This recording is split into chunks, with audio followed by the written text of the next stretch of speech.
یہ عجیب و غریب سوال ہے بھائی. کیا شوہر کے سامنے ڈانس کر سکتے ہیں؟ ناہید خان انڈیا سے: میرے شوہر سے میری بہت لڑائی ہوتی ہے، وہ بھی مجھے برا بھلا بولتے ہیں اور میں بھی بہت کچھ بول دیتی ہوں، کیا میری بد کلامی کی معافی ہو جائے گی؟ یہ تو شوہر سے پوچھیں، وہ بتائے گا آپ کو.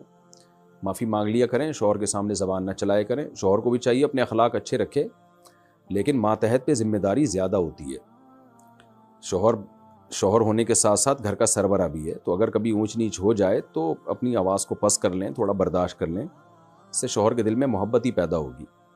تو میں نہیں کہہ رہا کہ شوہر اونچی آواز سے چیخ چیخ کے بات کرتا ہے کوئی اچھا کام کرتا ہے، لیکن گھر کو چلانے میں، گھر کے اندر چونکہ اس کی حیثیت سربراہ کی ہے، تو اس لیے آپ دیکھیں نا، جب دفتروں میں باس جب ڈانٹتا ہے نا تو امپلائیز آگے سے جواب نہیں دیتے، ان کو پتہ ہے یہ نکال دے گا جاب سے ہمیں.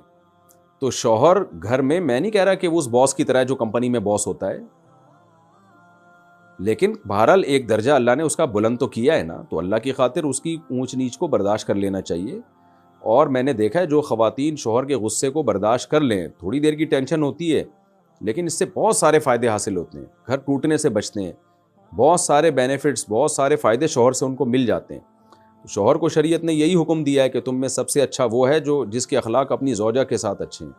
لیکن عورت کو شریعت نے یہ حکم دیا ہے کہ اگر شوہر کی طرف سے اونچ نیچ ہو جائے تو عورت کو چاہیے وہ حتی الامکان برداشت کرے. ہاں، ہر برداشت کی ایک لمٹ ہوتی ہے، لیکن بہرحال جتنا برداشت کر سکتی ہیں برداشت کریں، اس سے گھر جنت بنے گا. دونوں ہی لڑنا شروع کر دیں تو پھر تو گھر ٹوٹتے ہیں ایسی صورت میں.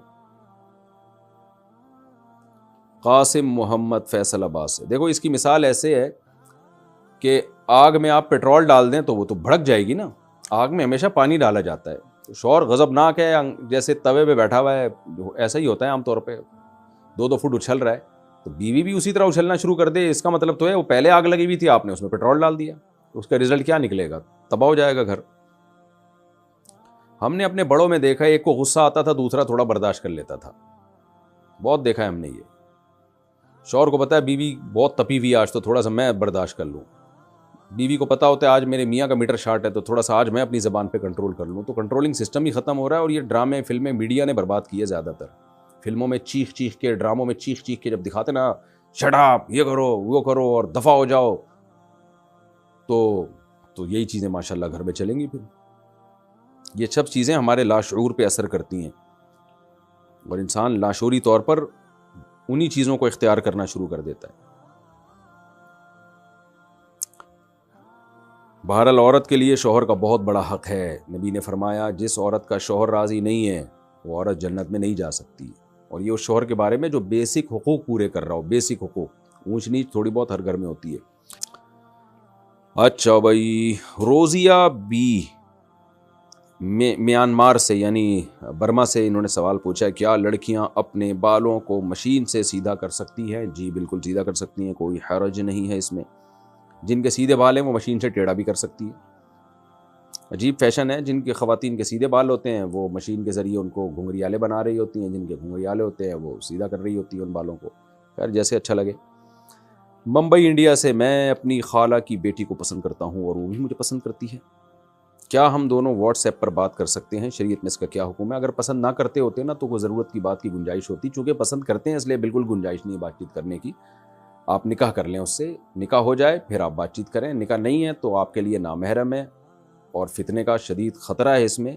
آپ کی ڈیزائرز اس کے لیے، اس کی خواہشات آپ کے لیے، تو یہی تو غیر محرم سے جائز نہیں ہے ایسا رشتہ، آپ کے لیے جائز نہیں ہے واٹس ایپ پہ اس سے بات چیت کرنا. یہ پیکیج آپ کے لیے تو ہے ہی نہیں. ویسے تو کسی کے لیے بھی نہیں ہے اپنی خالہ زاد بہن سے بے تکلف ہونا، کیونکہ وہ سگی بہن نہیں ہوتی. لیکن بہرحال ضرورت کے وقت بات کرنی پڑ جاتی ہے بعض دفعہ. لیکن آپ کا تو کیونکہ ایک دوسرے کی طرف میلان ہے، آپ کے لیے تو ضرورت کے وقت بھی بات صحیح نہیں ہے، بلکہ کسی کے ذریعے سے کوئی بہت ضروری بات بھی ہو تو کسی ذریعے سے پیغام دلوائیں آپ، کہ آپ کے خراب ہونے کا بہت خطرہ ہے، بہت خطرہ. اویس صاحب کشمیر سے کہتے ہیں: کیا شادی سے پہلے لڑکا اور لڑکی کے نام کا جوڑ دیکھنا ضروری ہے؟ نام کا کوئی جوڑ ووڑ نہیں ہوتا. بعض دفعہ چنگیز خان کی بیٹی کی شادی ہو رہی ہوتی ہے بزدل خان کے بیٹے سے، اور شوہر کا نام چنگیز خان ہوتا ہے، بیوی کا نام وہ ہوتا چنگیز خان ہے، اور پرسنالٹی اس کی ایسی ہوتی ہے کہ گیرڑوں والی پرسنالٹی ہو سکتی ہے اس کی. تو نام سے کو زیادہ وہ لفٹ نہ کرایا کریں. اور یہ جو ناموں کے جوڑ نکال کے دیکھ رہے ہوتے ہیں یہ شادی اس کی میچنگ کی ہے، یہ سب بیکار باتیں ہیں، توہم پرستی ہے جس سے نبی صلی اللہ علیہ وسلم نے روکا ہے. مجھے یاد ہے پرانے دور میں ایک دفعہ میں کہیں کسی کے پاس بیٹھا ہوا تھا، وہ جعلی پیر تھا، مجھے نہیں پتا تھا. تو ایک شخص آیا کہ جی میری بیٹی سسرال میں بہت پریشان ہے، تو بہت ظلم کر رہا ہے میرا داماد. تو اس جعلی پیر نے کہا کہ تمہیں میں نے بتایا تھا کہ دونوں کے پتھر ملتے نہیں ہیں، اس کے پتھر الگ ہے، اس کا پتھر الگ ہے، پتہ نہیں کیا نکالا ہوا تھا. تو میں نے تو پہلے ہی کہہ دیا تھا یہ جوڑ کی شادی نہیں ہے. تو یہ پھینکو ہوتے ہیں. بہت سے گھروں میں لڑائیاں ہوتی ہیں، بہت سے گھروں میں نہیں ہوتی.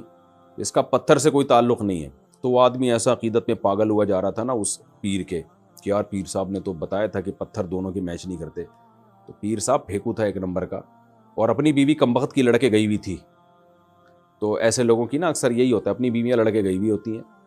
تو یہ جہالت کی چیزیں ہیں جس کو اسلام نے ختم کیا ہے. تبھی تو ہمیں بتایا گیا کہ جو کاہن کے پاس آئے، نجومی کے پاس آئے، جو اس طرح کی باتیں کرتے ہیں ستاروں اتاروں کی، تو اس نے اللہ اور اس کے رسول صلی اللہ علیہ وسلم کا انکار کیا، قرآن کا انکار کیا. حدیث کا مفہوم پیش کر رہا ہوں اپنے الفاظ میں، کیونکہ قرآن کہتا ہے غیب کا علم اللہ کے سوا کسی کو نہیں ہے. تو پتھروں سے کچھ نہیں پتہ چلتا، نہ ناموں سے پتہ چلتا ہے کہ یہ جوڑ ہے یا بے جوڑ ہے. عادتوں سے پتہ چلتا ہے، خاندان سے پتہ چلتا ہے. لہذا عادت کو، خاندان کو، فیملی کو، ان چیزوں کو فوکس کرنا چاہیے کہ خاندانی لوگ ہیں یا نہیں ہیں. خاندانی کی غیر خاندانی میں شادی ہو جائے تو بھی عذاب ہے، غیر خاندانی کی غیر خاندانی میں ہو جائے پھر چل جاتا ہے. دونوں ایک ہی جیسے ہوتے ہیں، دونوں ایک نمبر کے بدتمیز ہوتے ہیں تو گاڑی چل جاتی ہے. مسئلہ یہ بھی ہوتا ہے ایک اچھے خاندان کا اور ایک جو ہے وہ عجیب سے لوگ ہوں تو پھر مسائل کھڑے ہوتے ہیں، وہ ایڈجسٹمنٹ ہی نہیں ہوتی. اچھا میرے بھائی یہ عجیب و غریب سوال ہے بھائی، کیا شوہر کے سامنے ڈانس کر سکتے ہیں؟ دیکھو میاں بیوی کا آپس میں کوئی پردہ نہیں ہے، ایک دوسرے سے جس طرح سے چاہیں لطف اندوز ہو سکتے ہیں. شریعت نے کچھ پابندیاں لگائی ہیں میاں بیوی پہ، وہ بہت دفعہ میں بتا چکا ہوں، وہ شریعت سے ثابت ہیں اور وہ اجماعی مسائل ہیں، ان کو دوبارہ تذکرہ کرنے کی ضرورت نہیں ہے. تو جب میاں بیوی ایک دوسرے سے ہر طرح سے لطف اندوز ہو سکتے ہیں تو میاں بیوی کا معاملہ ہے، جو چاہیں کریں بھائی. بعض علماء اسے ناجائز کہتے ہیں بیوی کا شوہر کے سامنے ڈانس کرنا، لیکن اس کے ناجائز ہونے کی کوئی دلیل نہیں ہے. تو بعض بڑے متدین علماء سے میں نے یہ مسئلہ سنا ہے، وہ کہتے ہیں کہ اس کے ناجائز ہونے کی کوئی دلیل نہیں ہے. تو بعض دفعہ ٹھیک ہے جو علماء ہیں، مشائخ ہیں، ان کا ایک مقام ہوتا ہے، مرتبہ ہوتا ہے، ان کو اپنی بیوی پہ بھی یہ چیز پسند نہیں ہے کہ وہ ہمارے سامنے ڈانس کرے. لیکن یہ کہ ظاہر ہے شریعت پر آپ اپنے مزاج کو نہیں داخل کر سکتے. ایک حیا ہونا ایک الگ چیز ہے، میاں بیوی کے مزاج میں حیا غالب ہو تو حیا تو جتنی زیادہ ہو شریعت اس کو پروموٹ کرتی ہے. لیکن شریعت نے ہمیں یہ بھی بتایا ہے کہ میاں بیوی کا ایک دوسرے سے پردہ نہیں ہے، وہ ایک دوسرے سے کسی بھی طرح سے جائز حدود کے اندر لطف اندوز ہو سکتے ہیں. تو اس عمل کے ناجائز ہونے کی کوئی دلیل نہیں ہے. باقی کسی کی طبیعت میں حیا کا بہت زیادہ غلبہ ہو تو اچھی بات ہے، حیا جتنی زیادہ ہو اتنا اچھا ہے بھائی. حسان امیتھی، قضا نماز میں کتنی رکعتیں پڑھنی چاہیے؟ 5 قضا نمازیں پڑھنے کا صحیح طریقہ بتا دے. بھائی قضا نماز میں اتنی ہی پڑھنی چاہیے جتنی ادا نماز میں، البتہ سنت موقدہ چھوڑ دیں، صرف فرض پڑھیں اور وطر بھی پڑھیں کیونکہ وہ واجب ہیں، حدیث سے اس کا لازم ہونا ثابت ہے. ان اللہ زادکم صلاۃ الا وہی الوتر، صحیح حدیث ہے. اللہ نے ایک اور نماز کا اضافہ کر دیا، وہ وطر ہے. من لم یوتر فلیس منا، جو وطر نہیں پڑھتا وہ ہم میں سے نہیں ہے. تو اس لیے دو رکعت فجر کی، ہاں جو نمازیں سفر میں قضا ہوئی ہیں اگر ان کو آپ اپنے مقام پہ پڑھیں گے تو وہ 2 رکعتیں ہی رہیں گی، وہ 4 نہیں ہو جائیں گی. اور جو نمازیں آپ کی مقام پہ قضا ہوئی ہیں وہ اگر سفر میں قضا پڑھیں گے تو 4 رکعتیں ہی پڑھیں گے آپ اس میں. مرچی کا پودا لگانا کیسا ہے؟ اور شریعت میں کیکٹس کا پودا لگانے میں کوئی برائی تو نہیں؟ کیکٹس میں نے نیٹ پہ دیکھا تو کانٹوں دار ایک پودا ہے، تو کوئی برائی نہیں بھائی. ہاں کسی کو کانٹے چبونے کی نیت سے لگائیں تو ایک الگ بات ہے، پودا کوئی بھی لگایا جا سکتا ہے. باقی مرچی کا پودا لگانا اگر غلط ہے تو میرا تو کھانے کا ٹیسٹ ہی ختم کر دیا آپ نے. کھانے میں تو ہری مرچیں بہت کھاتا ہوں بھائی، جب دعوت میں جاتا ہوں لوگ میرے سامنے ہری مرچیں لا کے رکھ دیتے ہیں، اور سالن میں پکی ہوئی ہری مرچیں الگ سے میں تلاش کر رہا ہوں، ان میں زیادہ ٹیسٹ ہوتا ہے. تو اگر پودا لگانا ہی ناجائز ہو گیا تو ہماری آپ نے زندگی کی خوشیاں چھین لی میرے بھائی. تو جائز ہے، کوئی حرج نہیں. میرا خیال ہے آپ کا مقصد یہ ہے کہ شاید کھیتوں میں تو صحیح ہو، گھر کے اندر مرچی کا پودا لگائیں گے تو ایسا نہ ہو سب کو مرچیں لگ جائیں. پودا لگانے سے مرچیں نہیں لگتی، مرچ کھانے سے مرچیں لگتی ہیں. تو اگر کوئی میری طرح کچی مرچیں کھانا شروع کر دے اور اس کو عادت نہ ہو، میری طرح عادت نہ ہو، تو پھر اس کو مرچیں لگیں گی اور پھر وہ ٹینشن دے گا.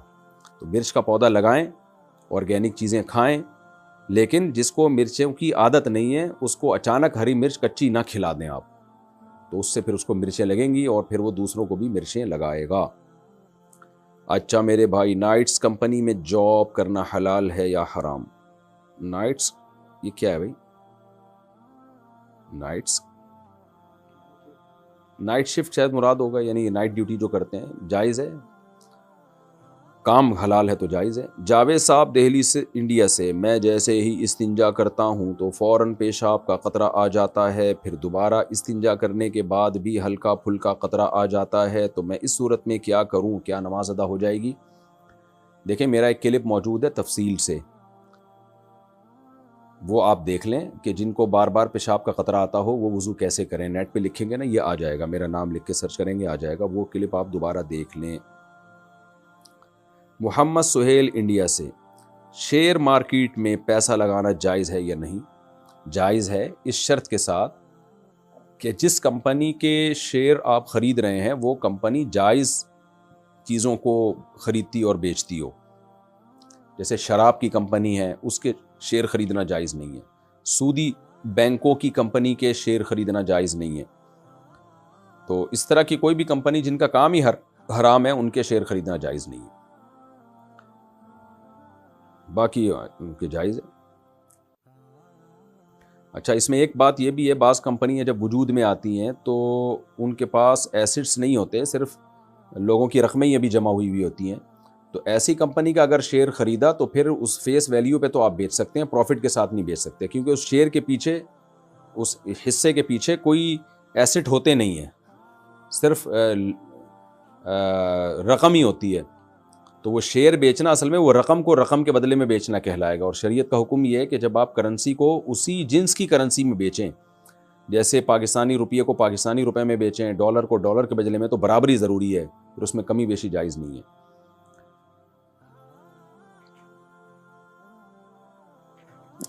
اور اگر اس کمپنی کے ایسٹس ہیں، جیسے عام طور پہ کمپنیوں کے ہوتے ہیں، وجود میں آ گئی ہے، اس کے پیچھے یعنی کچھ چیزوں کی خرید و فروخت کر رہی ہے، پھر شیئر کو آپ نفع اور نقصان پہ بیچ سکتے ہیں، لیکن شیئر پہ قبضہ ہونے کے بعد، یعنی وہ آپ کے نام ٹرانسفر ہو جائے، اور اس میں بھی اسپاٹ سیل ہوگا،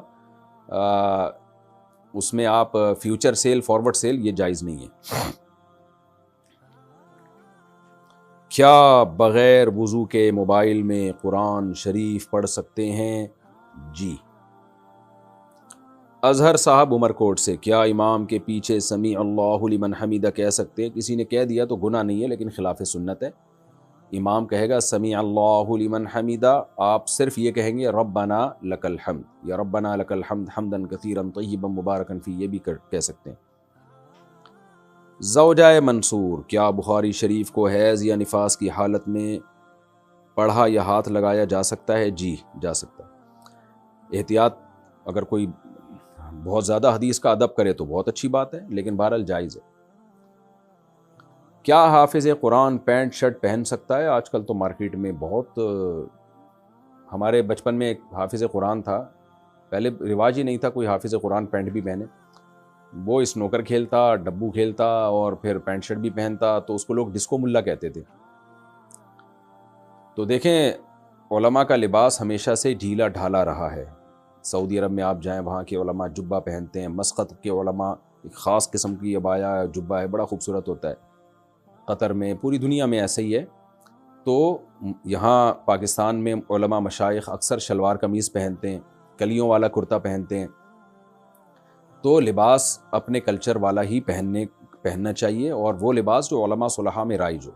باقی پینٹ شرٹ پہننا بھی جائز ہے، ناجائز نہیں ہے، لیکن افضل یہی ہے کہ آپ ڈھیلا ڈھالا لباس پہنے جو علماء صلحاء کا عام طور پر لباس دنیا میں رائج ہے.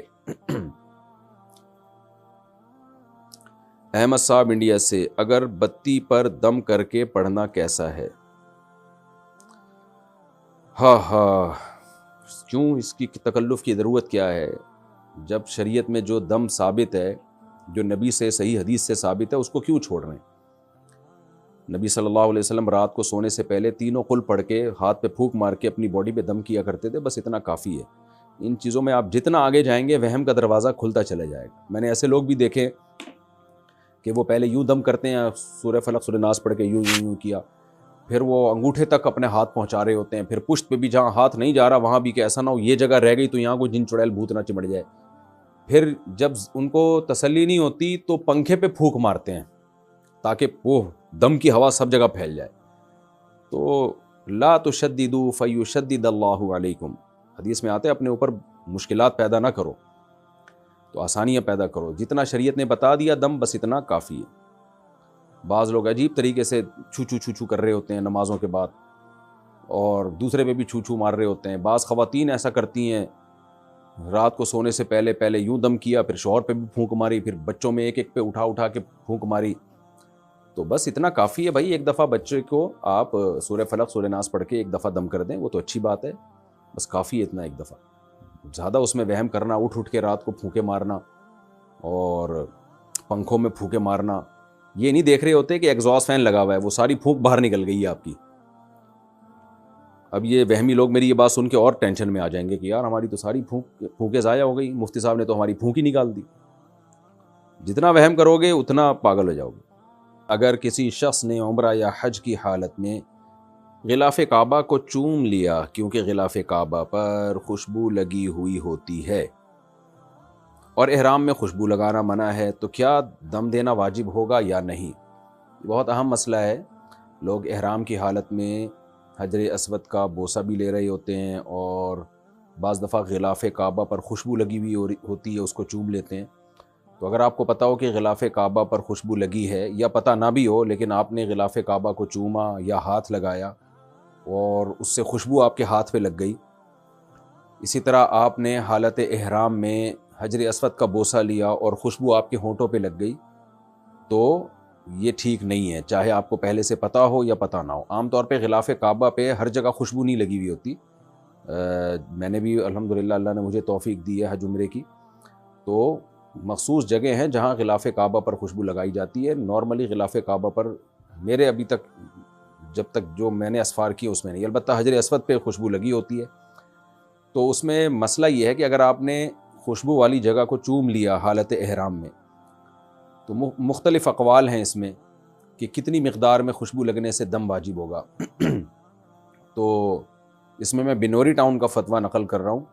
وہ فتویٰ یہ ہے کہ اگر بہت زیادہ مقدار میں خوشبو لگی ہے، یعنی آپ نے حجر اسود کا بوسہ لیا یا غلاف کعبہ کو چوما آپ نے، تو بہت زیادہ اگر تیز خوشبو ہے تو پھر آپ کے ہونٹوں کے 1/4 یعنی 1/4 حصے پر اگر خوشبو لگے گی تو دم دینا واجب ہو جائے گا، اور اس سے کم پہ اگر لگے گی تو دم واجب نہیں ہے۔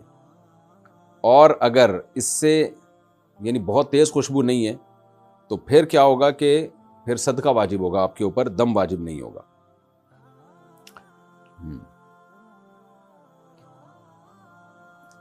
اگلا سوال ہے جی، اچھا صدقے سے کیا مراد ہے؟ صدقہ فطر، صدقہ فطر کا مطلب 2.25 کلو گندم، اور بعض علماء کے نزدیک 2.25 کلو گندم کی قیمت۔